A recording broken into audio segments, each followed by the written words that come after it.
This is one of my lemon seedlings. And this is the other lemon seedling. I'm going to get to why I'm showing you this in just a second. And this is two of my money trees.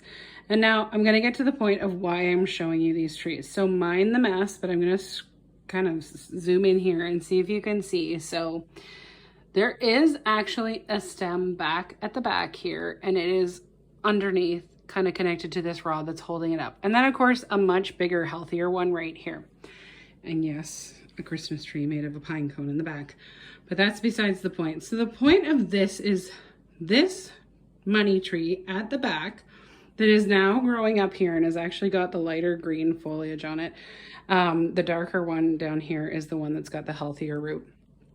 This is something that nearly died last year because I put it out in the sun, actually in a spot that I didn't realize was that sunny, just to get rid of some of the mold or fungus that was kind of growing on the soil, which can happen to indoor plants. And that tree had very few leaves on it. You can still kind of see the way that, I don't know if you can tell, some of the leaves look, some of them only have 2 leaves, some of them only had 1, but it was in very bad shape. And I had watered it. I had put some stuff in the mixtures that I was using to add to the soil to try and just get it back into being healthier. It was a really, really good tree before I just destroyed it, but nothing was working. No matter what I was feeding it, no matter where I was putting it, it was still dying off. It was doing pretty badly. So I actually went out to get the other one to replace it because I'd kind of given up at that point, and I was like, okay, this one's just not going to make it. So I went and got myself another one. I actually got 2, but this is the one we're focusing on now.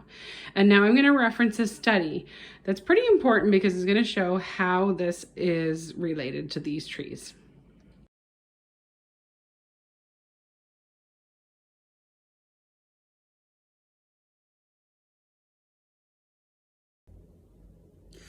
Okay, so that study is significant because it's showing that they have found that plants have an alternative energy source. So instead of getting energy from a different source, the plants in the study were absorbing energy from the other plants around them. Now, this was algae they were focusing on, but it does show that we're absorbing energy from the things around us, especially when we need to. And so this is significant because we know from the sessions and from the other videos I've done and from our own experiences how we feel when we're around other people.